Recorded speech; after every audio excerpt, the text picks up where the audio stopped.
बिस्मिल्लाहिर्रहमानिर्रहीम। अस्सलामु अलैकुम वरहमतुल्लाहि वबरकातुहू। अज़ीज़ तलबा, उम्मीद है खैरियत से होंगे। आज का हमारा टॉपिक है chapter number 3 class 10 concept assessment exercise 3.3। इस असेसमेंट के अंदर हमने वॉल्यूम और मोल्स कैलकुलेट करना है। वॉल्यूम दिया गया है तो मोल्स फाइंड करने हैं, मोल दिया हुआ है तो वॉल्यूम फाइंड करना है। और उससे पहले एक दो चीज़ें इसमें डिस्कस की गई हैं, जैसे RTP है तो RTP से क्या बनता है? RTP stands for room temperature and pressure. और स्टैंडर्ड रूम टेम्परेचर और प्रेशर जो लिया जाता है SI यूनिट्स के अंदर वो 25 डिग्री सेंटीग्रेड और 1 atmosphere pressure. 25 degree centigrade temperature है और 1 एटमॉस्फेयर प्रेशर है। तो इन कंडीशंस के अंदर आज हमने कैलकुलेशन करनी है कि मोल्स हैं तो वॉल्यूम फाइंड करना है, वॉल्यूम है तो मोल्स फाइंड करना है। आइए देखते हैं। इस असेसमेंट का पार्ट ए है। इसमें जो हमारे पास गिवन इंफॉर्मेशन है वो है volume of oxygen gas at RTP। RTP mean room temperature and pressure. और कितना है volume? 50 cubic decimetre. 50 cubic decimetre. और फाइंड हमने क्या करना है? मोल्स ऑफ ऑक्सीजन मॉलिक्यूल्स, ये हमने फाइंड करना है। इससे पहले हम एक और डेफिनेशन रिकॉल कर लेते हैं, मोलर वॉल्यूम। मोलर वॉल्यूम क्या होता है? किसी भी गैस का अगर हम 1 मोल लेते हैं किस कंडीशंस पे? At RTP। And RTP mean 25 degree centigrade temperature and 1 atmosphere pressure. अगर इन कंडीशंस पे हम किसी भी गैस का 1 मोल लेते हैं तो उसका वॉल्यूम फिक्स है और वो कितना होता है? 24 cubic decimetre. This is called molar volume. इसको हम क्या कहते हैं? मोलर वॉल्यूम भी कहते हैं।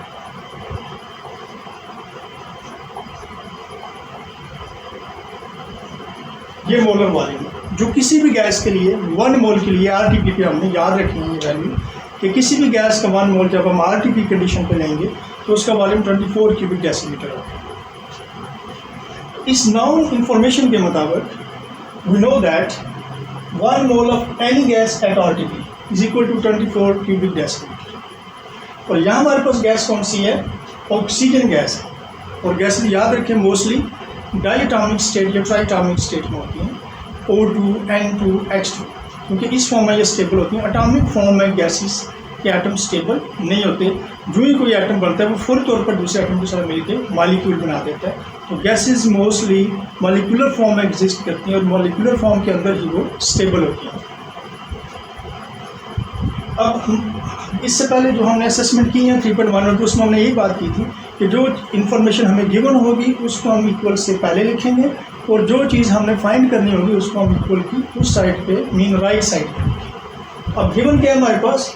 वॉल्यूम गिवन है।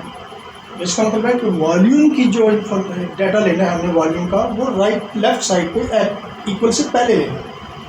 अब ये हमें पता है कि किसी भी गैस का 1 मोल लें तो 24 क्यूबिक डेसीमीटर को इक्वल है। इट मीन्स अगर हम ऑक्सीजन का भी 1 मोल लेते हैं इसी कंडीशंस पे RTP पे तो उसका वॉल्यूम भी इतना ही है। लेकिन चूंकि वॉल्यूम गिवन है तो इस स्टेटमेंट को जरा हम उल्टा करेंगे, इसको पहले लेंगे और मोल्स को आगे शिफ्ट करेंगे तो हमारी स्टेटमेंट बन जाएगी 24 decimetre cube of oxygen gas is equal to 1 mole. यही स्टेटमेंट है जो RTP पे किसी भी गैस के लिए होती है। हमने क्वेश्चन के मुताबिक इसकी डायरेक्शन चेंज की है, वॉल्यूम पहले ले गए हैं और वॉल्यूम पहले ले लिया है और मोल्स को आगे ले गए। अब 24 क्यूबिक डेसीमीटर अगर ऑक्सीजन गैस हम लेते हैं RTP पे तो उसका मोल 1 होता है, यानी 1 मोल की इक्वल। और अगर हमारे पास वॉल्यूम कितना ऑक्सीजन गैस का 50 क्यूबिक डेसीमीटर तो फिर हमने बताना है कि उसके मोल्स कितने हैं। If 50 cubic decimeter of oxygen gas is present, then moles of oxygen will be 1 divided by 24 multiplied 50। यानी 1 की वैल्यू फाइंड करनी हो तो हमने डिवाइड कर दिया इस नंबर को इस नंबर से। और 50 अगर क्यूबिक डेसीमीटर वॉल्यूम है तो फिर मोल्स कितने होंगे? 50 से मल्टीप्लाई करें। ये कट भी सकते हैं और डायरेक्ट आप डिवाइड भी कर सकते हैं। 50 को आप 24 पे डिवाइड करेंगे तो आपके पास 2.08 मोल्स आ जाएंगे। किसके आइए? ऑक्सीजन के।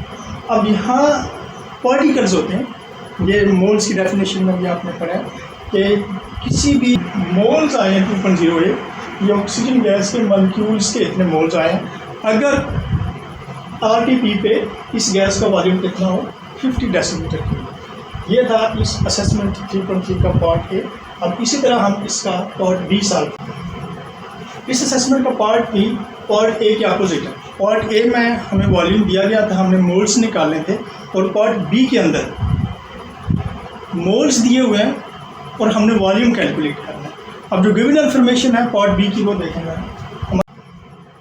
इस असेसमेंट का पार्ट बी पार्ट ए के अपोजिट है। पार्ट ए में हमें वॉल्यूम दिया गया था, हमने मोल्स निकालने थे, और पार्ट बी के अंदर मोल्स दिए हुए हैं और हमने वॉल्यूम कैलकुलेट करना है। अब जो गिवन इन्फॉर्मेशन है पार्ट बी की वो देखेंगे।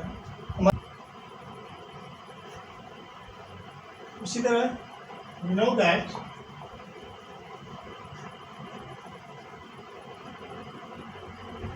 क्या जानते हैं, हम ये जानते हैं 1 मोल ऑफ एनी गैस, अगर हम किसी भी गैस का 1 मोल लेते हैं किस कंडीशंस पे, at RDP room temperature and pressure, तो उसका वॉल्यूम फिक्स होता है और वो हमें पता है 24 cubic decimetre, 1 mole of any gas. अब हमारे पास इस असेसमेंट के अंदर गैस कौन सी है, नाइट्रोजन गैस है, तो हम लिखेंगे 1 mole of nitrogen gas at RDP। इसका 1 मोल अगर नाइट्रोजन का हम लेते हैं, जैसे हमने कहा किसी भी गैस का 1 मोल, तो नाइट्रोजन का भी अगर हम 1 मोल लेंगे RDP पे, तो इसका वॉल्यूम कितना है 24 क्यूबिक डेसीमीटर। अब हमारे पास मोल्स जो गिवन है नाइट्रोजन गैस के वो कितने हैं 0.80। अगर हमारे पास नाइट्रोजन गैस के 0.80 मोल्स हैं RDP पे, तो फिर इसका वॉल्यूम कितना होगा, 24 को 0.80 से मल्टीप्लाई करें,